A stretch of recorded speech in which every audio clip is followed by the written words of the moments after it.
ایک دن میرے حضور علیہ السلام سیر کرتے کرتے باہر تشریف لے گئے. وہاں ایک قافلے نے پڑاؤ کیا ہوا تھا. ان کے اونٹ چر رہے تھے. ایک خوش قسمت سرخ رنگ کا اونٹ تھا جو میرے حضور علیہ السلام کو پسند آ گیا. میرے حضور علیہ السلام نے قافلے والوں سے پوچھا کہ یہ اونٹ بیچنا ہے. پتہ نہیں انہوں نے بیچنا تھا یا نہیں بیچنا تھا. جب میرے حضور نے پوچھا کہ یہ اونٹ بیچنا ہے, انہوں نے کہا جی بیچنا ہے. اچھا کتنے کا بیچنا ہے؟ کہا جی اتنے کا بیچنا ہے. سودا طے ہو گیا, بات چیت ہو گئی. حضور علیہ السلام نے فرمایا میں کوئی تاجر کی غرض سے تو آیا نہیں کہ رقم ساتھ لے کے آتا, میں تو سیر کرتا آ نکلا, تمہارا اونٹ مجھے پسند آ گیا اور سودا طے ہو گیا. ایسا کرو کہ اونٹ مجھے دے دو, میں گھر جا کر اس کی قیمت آپ تک بھیج دیتا ہوں. انہوں نے کہا جی ٹھیک ہے. میرے حضور علیہ السلام اونٹ پکڑ کر گھر کی طرف چل دیے. جب حضور علیہ السلام ان کی نظروں سے اوجھل ہوئے تو وہ ایک دوسرے کو کہنے لگے یار یہ جو شخص اونٹ لے کر گیا ہے اس کا پتہ بھی کسی نے پوچھا ہے کہ اس کا پتہ کیا ہے, اس کا نام کیا ہے, کہاں رہتا ہے؟ اونٹ لے کے چلا گیا ہے اور ادھار لے کے گیا ہے. جب کسی کو نقد سودا دیا جائے تو اس کا اتا پتہ پوچھنے کی ضرورت نہیں ہوتی, اور جب کسی کو ادھار دیں یا تو آپ ان کو جانتے ہوں یا تو درمیان میں اس کا ضامن کوئی ہو. ایک دوسرے کو کہنے لگے او نادانو, ایک شخص آیا ہے اور تم نے اس کا اتا پتہ نام تک نہیں پوچھا, قیمتی اونٹ پکڑ کے دے دیا, اور کیا تم سب کی عقل پر پردہ آ گیا تھا؟ کم از کم اس کا نام تو پوچھ لیتے. ایک بولا یار میں کیا کرتا, جب وہ باتیں کرتے تھے منہ سے پھول جھڑتے تھے. دوسرا بولا یار میں تو اس کی آنکھیں ہی دیکھتا رہا. جب انہوں نے یہ گمان کیا کہ ہم نے قیمتی اونٹ ضائع کر دیا ہے تو اب تک خاموش بیٹھی سردار کی بیوی نے خیمے سے پردہ اٹھایا, کہا خبردار کسی نے بھی اس کے خلاف اگر بات کی تو اگر وہ شخص تمہارے اونٹ کی رقم دینے نہ آیا تو مجھ سے لے لے, مجھ سے لے لینا,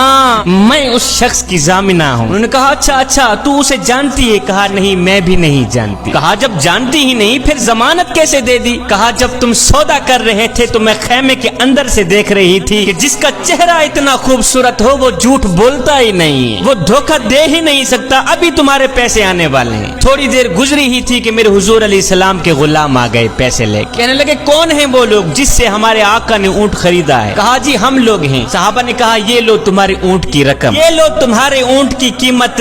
انہوں نے کہا بھائی قیمت بعد میں دینا, پہلے یہ بتا کہ وہ محبوب رہتا کہاں پہ؟ صحابہ نے کہا سامنے مدینے میں اس محبوب کے ڈیرے ہیں. کہا پھر رقم بھی اپنے پاس رکھو, اونٹ بھی اپنے پاس رکھو, ہمارے دل بھی اپنے پاس رکھو, ہمیں تو اب دن رات اس محبوب کا دیدار ہی چاہیے. ہائے میرے حضور کی صورت ہی کیا دیکھی, اونٹ بھی بک گیا, خود بھی بک گئے, سارا کا سارا قافلہ مسلمان ہو کر حضور کی غلامی میں آ گیا.